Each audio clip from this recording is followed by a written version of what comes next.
Good morning, good afternoon, good evening, wherever you are in the world watching. This is Warrior TV, the voice of the mental health warriors, and I am joined today by two fabulous ladies, and we will see you just after this.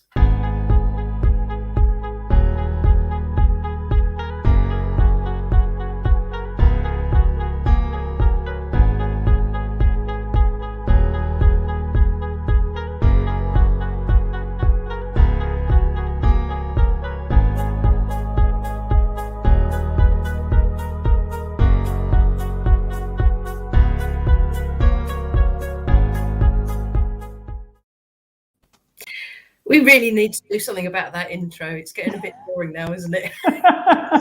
Good morning. Good morning, Caroline. Good morning, Kate. Good morning, Carrie. Good morning. Are we good? Yeah. Excellent, excellent. Now, Caroline, you and I have we've been on these broadcasts before, and we've had really good conversations. But we're joined today by Kate. Kate, I've been reading your bio, and I'm extremely impressed. So why don't we start with you telling us a little bit about you? All right. Thank you very much, Carrie, and thank you, Caroline. It's a privilege to be here, and I want to appreciate your time as well. So I'm Kate Iroegbu. I'm the director and CEO of Triumph in the Midst of Adversity.com Limited, a company based here in London, but we serve you globally. And at Triumph in the Midst of Adversity, we help people to navigate their life obstacles to success and to live a fulfilled life and to become unstoppable, because we know that it is possible.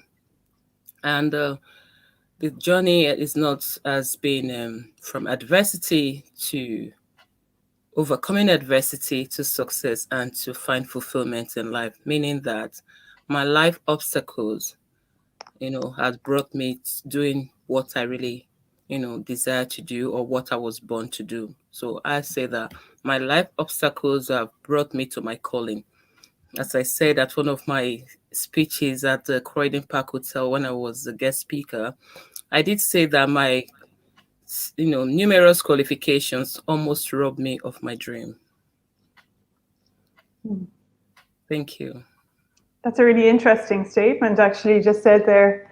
I'd love to hear you. And firstly, I'd just like to say that you're in kind of like-minded company, isn't she, Carrie? Because the last conversation we had was interview Carrie co-hosted with myself, and we talked about that as well, that, when you get to a stage in your life that you realize that everything that you've gone through to a certain point has built you up to create something that you were meant to create, and which you would kind of, and following that journey is what you kind of call a calling as such.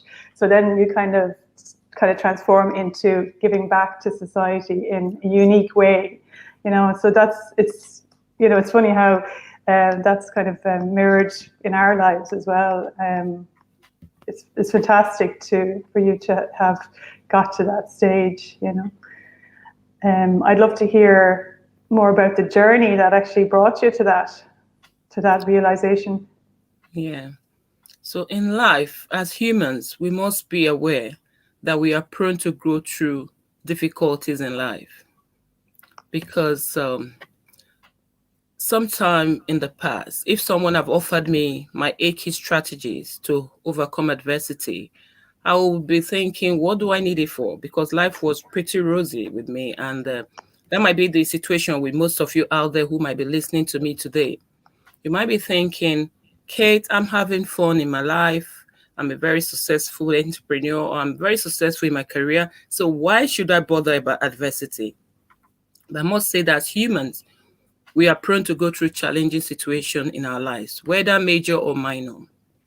And that is the reality of our lives. But unfortunately, many fail to acknowledge this. And this is why many are crumbling in the adversity. This generates the mental health, instability in workforce, or, even our personal relationship with friends and families, even marriage breakdown. And that is why I advise everyone if you have not read my book, Triumph in the Midst of Adversity, which is a must read, I encourage everyone living on this planet Earth to read that book, because those who have read it, their life has been transformed. I'm not saying it because I wrote it. I personally go back and read that book time to time, because every time I read that book, I grab something to run with, because it's not about what happened to us in life, because indeed 90% is what we do. All the things that happen to us in our lives is just about 10%. So what do you do with the things that have happened in your life? And that's what actually, brought me to writing the book Triumph in the Midst of Adversity, because in 2007, I heard this voice tell me, write a book, Triumph in the Midst of Adversity. And I always felt this must be a joke.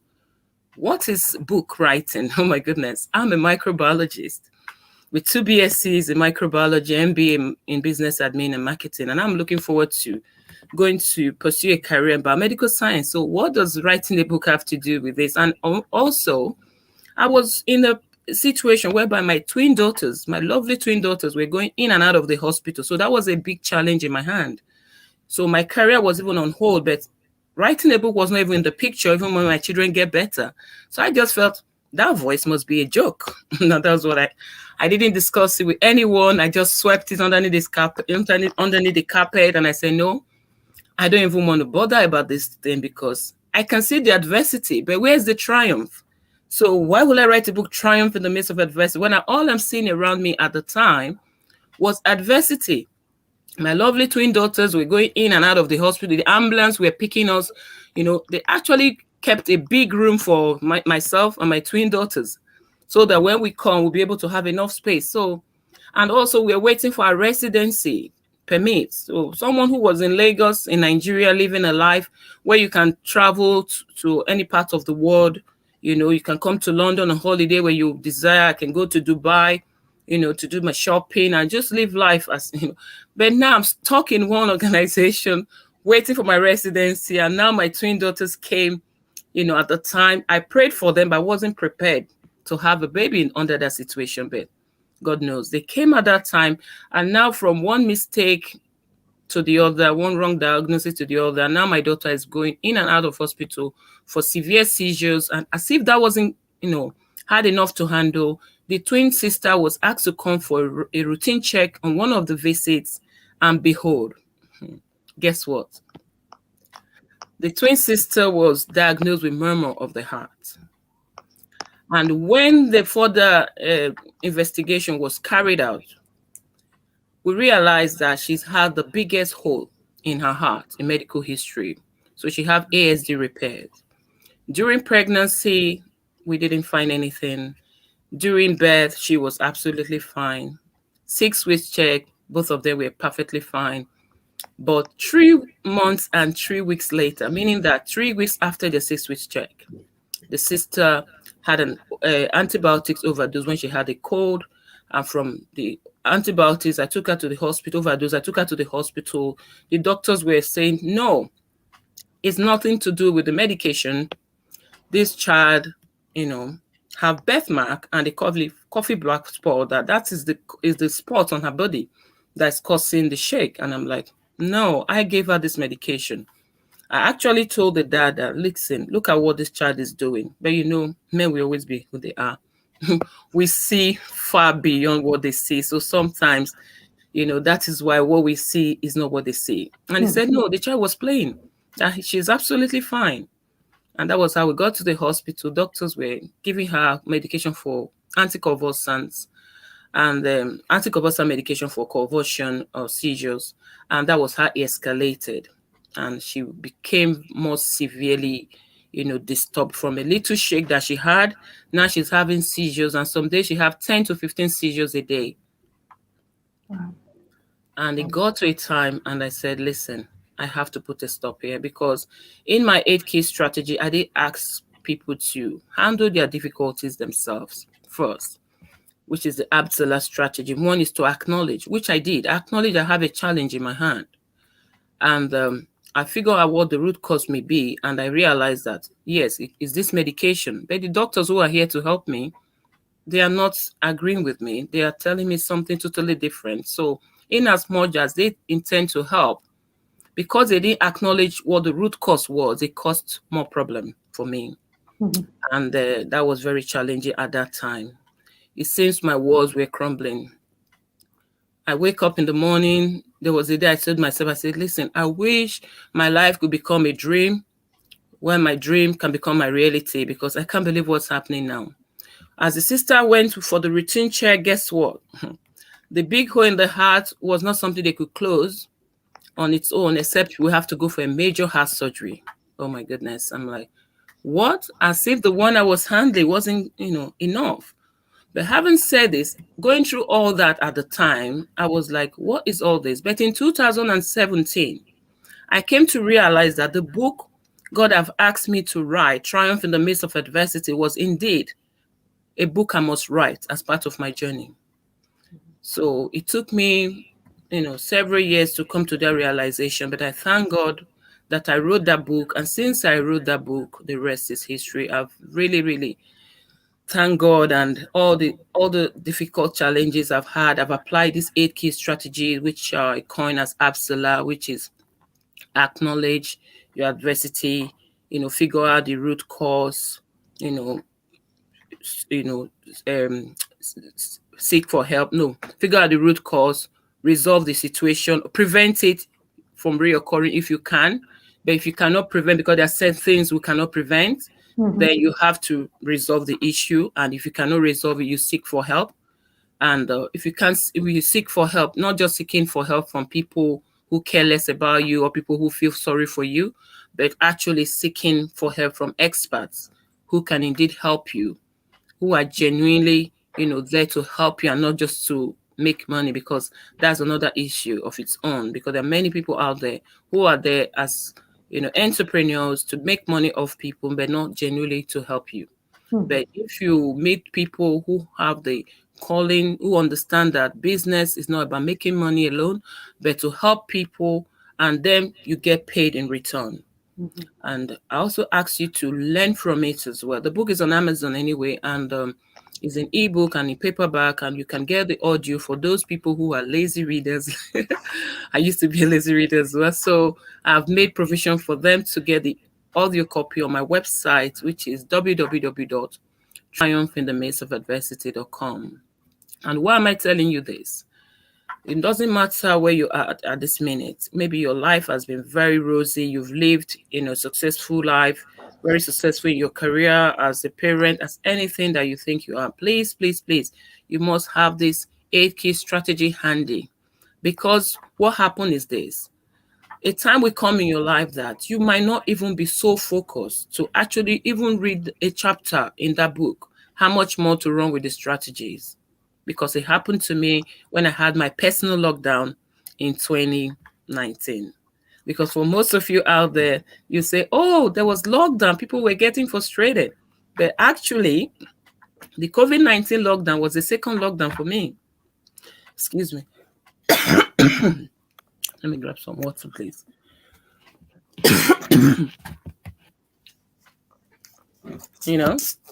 So hold on, please. So you were put into lockdown before the actual lockdown. Absolutely. Hold on, please. Yeah. What is this? So much talking makes your mouth dry, doesn't it? That's why I have my coffee. Yeah, I have my water here.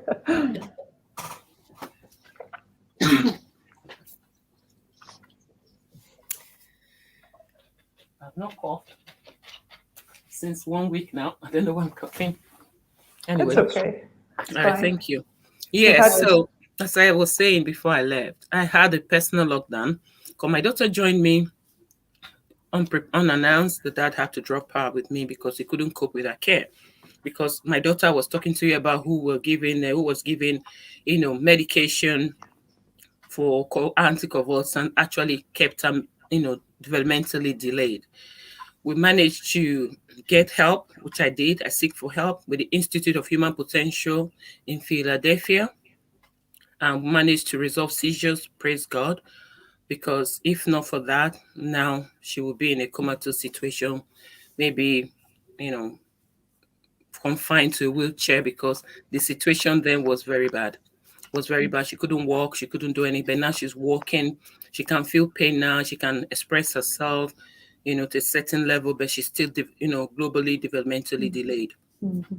So as I was saying, in that lockdown, I realized that, listen, Kate, indeed, people are out there who are going through challenging time, who your 8 key strategy is going to help. But if they have not read it before they get to the stage you are at now, how would they help themselves? That was the question I asked myself. I've realized now in my life journey that I've now become a problem solver. So what I do is I use my life obstacles to help people out there so they don't go through the same journey that took me 10 years for them to go through it for that long. To learn so that they can be the experts. As my coach will say, JT4, say that geniuses learn from others' mistakes or experiences. So that's what I want you to do today. You guys should be the expert or the genius there. So what I now did at that time was to actually think about it deeply. I said, Kate, now you are with Olachi at home, because she became aggressive. The local authority kept her home for 1 year, and that was another lockdown for me. It was not easy. When I say lockdown with a child with special need, you don't understand what I'm talking about, except you have a child with developmental delay that have behavioral challenges. She became a tigress. Wow. If you see my hands, I love to shake hands, but after that incident, I don't like raising my hand up. So when COVID-19 came, when we don't shake hands, I was like, it's even good. It's a big relief, because I have scars all over my hands that it hasn't healed up. Another one comes up, just like that. You actually see my hands bleeding all the time. So if I was to read a book at that time, I know how many of my books she has ripped in the house. So if I was to read a book at that time, I can't read any book because she's home 24/7. There's no place for her to go to, except when I take her to the park, which I was doing. It got to a time I didn't even have the energy to actually do that as I would love to do. Until one day I said, what's happening to me? I had to manage to do a test, and I had a call from my GP telling me to run to the emergency now. I have to be in the A&E now for blood transfusion. And when I got there, the doctor, the guy there was asking me, he was even shocked to see me looking good. She felt I was looking good because he never knew me before. So what he was seeing felt, this person doesn't look like the test. Because with the test report, I should not be able to walk there with the level of blood I had. Wow. And that was when I realized that, Kate, Triumph in the Midst of Adversity is a must read, but you also have to help those people who have not seen that book and they need help to get focused and motivated. And that was what led me to writing the second book. And this is a Triumph in the Midst of Adversity, which is the first book. And this became bestseller on Amazon, 3 categories within 3 months. Wow. And that's it there. And this is the best motivational book ever written. Sorry, the reflection. Yeah, so that's why I wrote this book, because this book is in quotes. So no matter how tired you are, you can read few lines at least. But if you want to read a chapter of Triumph in the Midst of Adversity, my daughter would have read the book apart at that time. That was what brought me to writing this book, to help people out there who are going through a tough time and they don't really have the time to read, or they can't manage to read under the circumstance. So they can read this motivational quote, because I call them wisdom nuggets for 365 days plus one. My dear, this book have made me to become more productive than ever, because it holds you accountable. No excuses, guys, because it gives you the time, to set your goals and to actually set yourself. You watch the strategies you're applying, what is going well, what is not going well, and where you need to make adjustment. It's part of the book. So in every chapter, there's goal setting for you. And at the end of the month, you can actually, and also you have a section to write how you're going to achieve them. Because most of the time we set, realistic goals. We set smart goals. When I say smart goals, mean they are specific, they are measurable, they are realistic, they are achievable, and they are time bound. But why are we not still achieving our goals, even with setting those, smart goals? We must put the step by step how you're going to achieve them. And that is what this book helped me to do. I did it in a sheet, a notebook. It worked for me, and I decided to add that to this book, because when my son goes to school and I say, son, this is my work for the day, my task for the day, she'll be like, Mom, are you joking? This should be for a week, not a day. I say, no. They say, Mommy, you are joking. When he get back from school at past 4 p.m., I say, look at what I've done for the day. Look at where I am. He say, Mom, are you for real? I said, yes, I'm for real. Because most of the time we waste our time chatting, watching programs, and we're not beneficial. They are not beneficial, and we think that time is going so quick, but we are the one that are not, measuring the time. It's time management that we actually need, not that we don't have time. So this book take care of that. And I've really seen that my life is just to solve problem. I was watching, George Floyd the other day, to be precise, May 25th as well. And that was what happened to me as well. And I called a meeting that, how can somebody be treated like this? And the man died. I was so emotional. I was crying in the house, screaming as if, and I asked myself a minute, I said, if you are feeling like this, then how would the partner, the parents feel? I don't have any blood connection. Mm-hmm. But look at how I felt. And that was what made me also to write my 5th book, because I've written 5 books. So the 5th one now is How to Stop Racism, which we'll be launching soon. So why am I telling you this? Instead of you staying there, feeling overwhelmed with your life challenges, getting frustrated, because some of you out there are so fortunate. You have good family support, right? And you're still feeling overwhelmed, you're saying getting frustrated, you rely on the NHS because they will give you medication if you get depressed. That's good. But do you know also that the fact that the NHS is going to provide you medication does not guarantee your healing? So why must you crumble in your adversity when you can indeed turn your pain to profit, your sorrow to success, and your failure to fulfillment? Because that's what I've decided to do. It's not that I'm standing here today because I'm a superhuman, as some people say I am. They say, Kate, you are superhuman. Kate, you are a superstar. They send me emoji telling me I'm a genius. I don't really believe I'm a genius. I tell them I don't believe I'm a genius. If you say so, well, but I don't believe. You can do exactly the same thing. That was what Richard McMahon actually pointed out in my first book, Triumph in the Midst of Adversity. He said the attribute that Kate has to overcome her life struggle, you can actually learn it. You can. And now I help people with our PSF system to turn their pain to profit, their sorrow to success, and their failure to fulfillment, to become unstoppable without any excuses, because excuses are cheap, but the consequences can be costly. That's one of my most favorite quotes. So you must be aware that as human, we are prone to go through challenges in life, whether major or minor. It doesn't matter whether you're male, female, white, black, green, purple. You have to understand this. It works. And this strategy is what I've applied.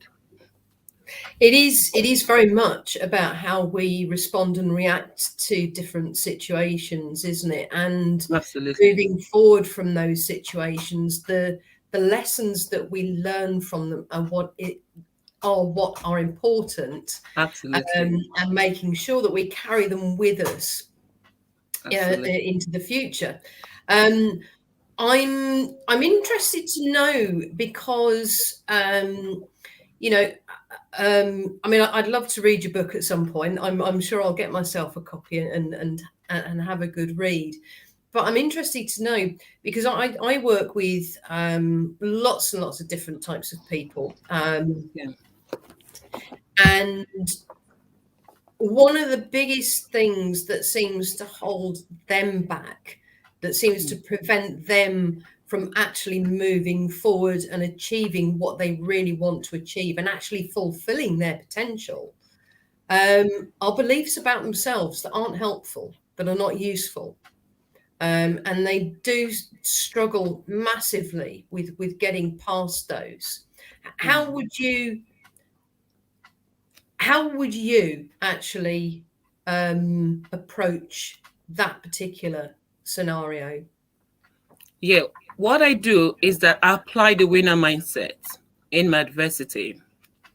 Applying the 8 key strategy is what I follow to handle any difficulties I go through, which I've applied to married to crisis, sibling rivalry and hate, unemployment issues, and it works because it's been tested. Because some of you might be thinking, I don't have a child that actually have a need, but I must say to you, it doesn't, you don't have to use it for only issues with your child. It's something I've tested with, on several adverse situations in my life, and it indeed works. And people think, Kate, you're just something. How do you do this? How do you do that? But it's because I'm following the strategies. So what you do is to have the winner mindset. And what is the main winner mindset? You might be asking. The winner mindset is for you going through a difficult time. For example, someone who have lost a job.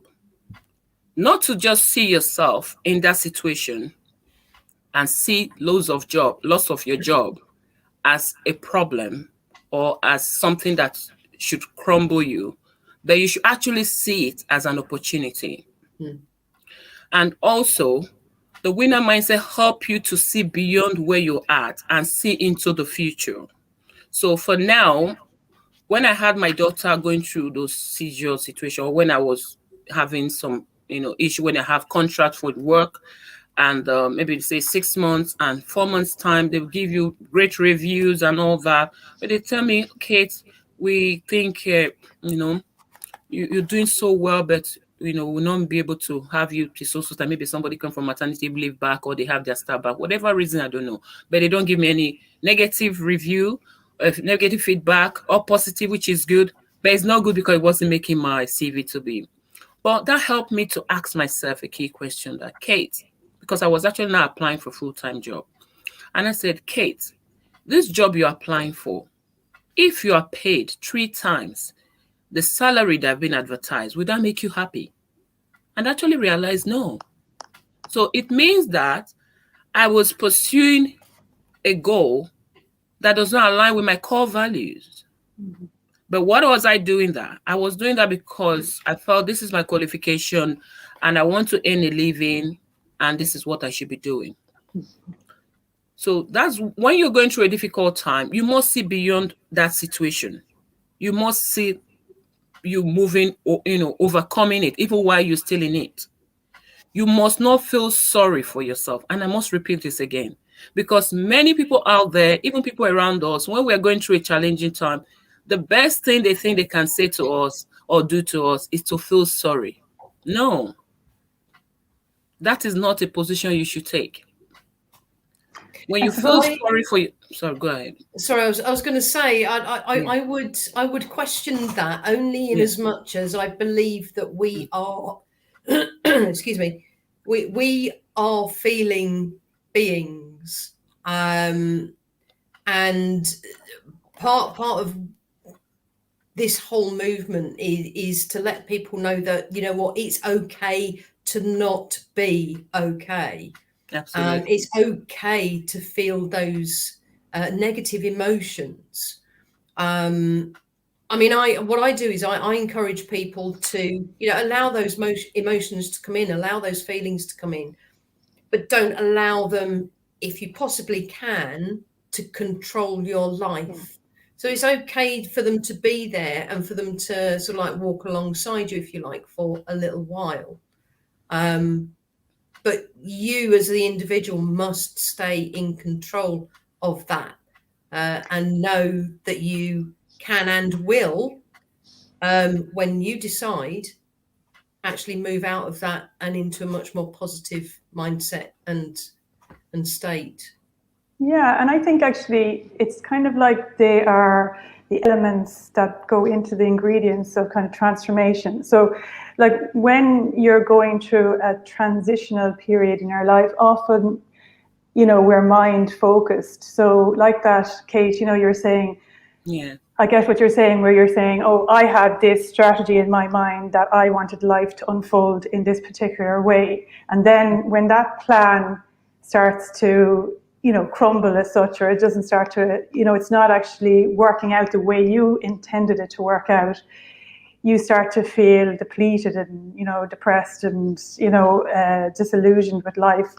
But what Kerry is saying is that to actually acknowledge those feelings is really important, because the alchemy of that scenario or situation is is the transformational kind of fuel as such, because the way I kind of see it is each kind of scenario that's happened in my life that's been very challenging, it took a lot of power or inner power and strength to kind of crystallize the experience into a solid kind of mass that you can step on. So I always think it's like as if it becomes a step, and then you're able to, once you've kind of integrated it into you've digested it, you've understood that actually, and then what I normally do is I start to become curious. So I pull out, like if you are kind of this individual, but you're also, the collective. So I always pull out and say, what is life wanting me to do? So don't look at yourself from the singular, but look at yourself from a wider point of view and say, okay, if I was looking down on my life and I saw where I am now, but maybe where my potential, I might have a higher potential that actually, if I was to continue in this job, I wouldn't be fulfilling. So life is asking me to fulfill a larger potential, and it wants me to go in a different direction. So it's kind of like it's giving you a nudge in a different direction. And like that, your mindset has to change into the, like you said, then you get activated into the kind of winner mindset then, don't you, to kind of realize, and okay, I see that was kind of a smaller version of myself. Now I have to move into this growth period. But like there's a kind of like that, you have to acknowledge your feelings as well, don't you? Because if not, you'll carry that with you as a kind of baggage. Carry and Caroline. Yeah. In the strategy, what I'm telling you about, it doesn't mean that you don't have to acknowledge it. That's why I said from the beginning, the absolute strategy, first of all, you have to acknowledge. Yeah. Because if you don't acknowledge, we're human. So you must, I even say it in my book, Triumph in the Midst of Adversity, that if crying is going to help you to ease the pain, feel free to cry. Some people will say, oh, you're crying, oh, she's crying because no. You have to accept it, that you are, everybody can be vulnerable at any point in their life. So if you feel that you want to cry to make you feel at ease, of course, it is allowed for you to cry. But what I'm saying to you here is this. Let me get this clear. That even when you cry, do not cry in vain. That's my own strategy. You don't just cry and cry in vain. When you cry, you must ensure that your tears don't just drop in vain, but it moves you a step closer to achieving your goal. Mm-hmm. So what we're saying in Triumph in the Midst of Adversity is this, is that you do not have to wait to overcome your adversity before you triumph. No. We triumph right in the midst of our adversity. So the challenges that you're going through, those pain, those overwhelming situations, those tears, that's what we are turning to profit at Triumph in the Midst of Adversity. So we're not waiting, because you must realize in life also that your life is not in your hands. So you're here today. We are all here now, but you can't even guarantee that you'll be here tomorrow. Because that's a mistake, huge mistake we make in life. People keep saying, I'll do it next time. I'll do it at the right time. But the right time that you're talking about, you don't have control of that time. What you have control of is now. So what I'm saying is that even with that pain, the tears that you are shedding, you can turn it to profit. You must realize that whatever situation that you're going through, you're not the only one in it. And there might be thousands of people, hundreds to thousands of people out there who are going through a similar situation, who are looking up to you to come and help them with your own journey. Yeah. The pain, the way you're handling it, the way you're struggling with it, but at least you're alive. But do you know how many people who went through the same situation that you're crying about and they took their lives? That is what you must ask yourself. So everybody's strength is different. You understand what I mean? Everybody operates at different level. But what we are saying is that do not crumble in it. Even when you fall, do not fall and face down. Fall and face up. That's what I'm talking to you about today. Yeah. So we are not saying that you are not human, you're not emotional, but don't feel sorry for yourself. Yeah. Don't feel that, oh, this is happening to me. Oh, why me? Oh gosh, I can't take this anymore. I want think to we give up. can. Don't give up. I think it's okay. I write it boldly at the say, back of every book. Never give up. That's what I'm telling you about. You should never give up, no matter the circumstance you're going through. Let me give you a story. I think it's okay to actually say, of a do guy, you know what, why me? Who is the owner of KFC. You might not, the owner of KFC. We all eat KFC sometimes, or we've heard of KFC. This man was born at a very tender age. He started struggling in his life, right? He failed at, yeah. No, I think it's okay to I think initially the majority of us, when we have something negative happen to us personally, our first reaction is going to be, why me? But it's knowing how to flip that and say, okay, why not me? What can I hear you? take? You broke off. What can I learn from this? Can you hear me, Caroline? I can hear you fine. Yeah. I can hear me? I can hear Kate, but it's not synced with your image. Can you hear me? I can hear you, Kate, but I think it's a little bit delayed. I might come back online. Kerry, continue for a second, and it might kind of catch up with itself. Can you hear me at all? Yeah. Can you hear us, Kate? Okay. Hear you now. You can. Okay, maybe we'll let Kerry just speak for a bit, and it might come back online with you, Kate. Okay. So I was just saying that I think it's the majority of us, when we have something some kind of adversity happen to us, our first response, our first reaction is going to be, why me? And that's okay, as long as we know then to follow that up with well, okay then, well, why not me? What positive can I take from this? All right. Yeah. And that's kind of how I teach, if you like, my clients. Yeah. All right. This is what I say to other people. Take. I can hear you now.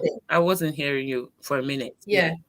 So look at what's happened, and whilst it may not be particularly nice, maybe it's thrown you into a deep quandary, but just take the time to allow yourself to be in it for a while, and like we've all said, acknowledge those feelings, acknowledge those thoughts, thank those thoughts, and let them go, but then reframe it. We have to reframe it. We have to look at what positive we can take from that particular incident, that particular experience. And there will always be a positive in those negative experiences, but it's what we do with them that counts. And I like the way I like the way you put about, the tears. You use those tears, turn them into profit. And I just want to sort of elaborate on that and say to the people watching and listening that when we talk about profit, we're not just talking about, using it to make money. Profit is profiting from your own experiences, from your own lives, from gaining the lessons from it and using it to improve your lives in a positive way. Yeah, it's like gaining wisdom from your experience, isn't it? And then that's where we open the door to empowerment. And so that's what's the change, is from being powerless to being empowered. And an empowerment is so important in the world today, because we're kind of moving from a scenario where people were looking for power over people. But empowerment is, putting your power under people. So you're serving people. So you're actually turning your experience around to serve the collective and to re-educate them. So like what you've done, Kate, is exactly that, where you're kind of taking your experience and you're becoming empowered in yourself. And then your focus and your calling is to empower others and to actually give others a pathway to empowerment. So, you know, because there is a process as such, life has kind of a process, and sometimes you need to bring people through a process to be able to give them tools to move through a very difficult period in their life so that they can find that empowerment within themselves and see potential and see their own potential. And help others as well. Yeah.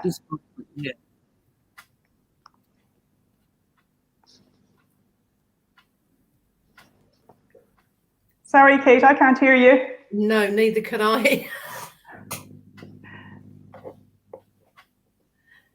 Sorry, Kate. We've lost sound from Kate there. Yeah. Right. The image is a little bit delayed. Can you hear us, Kate?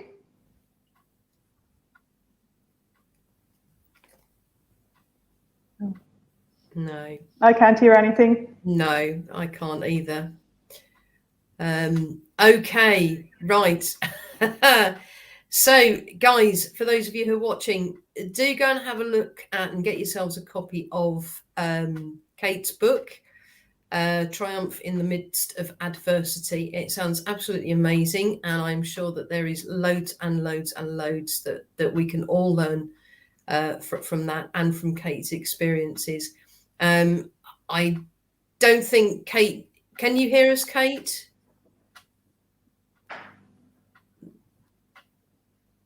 You can? Right. I can't hear anything. Okay. Well, we might have to round it up. Yes.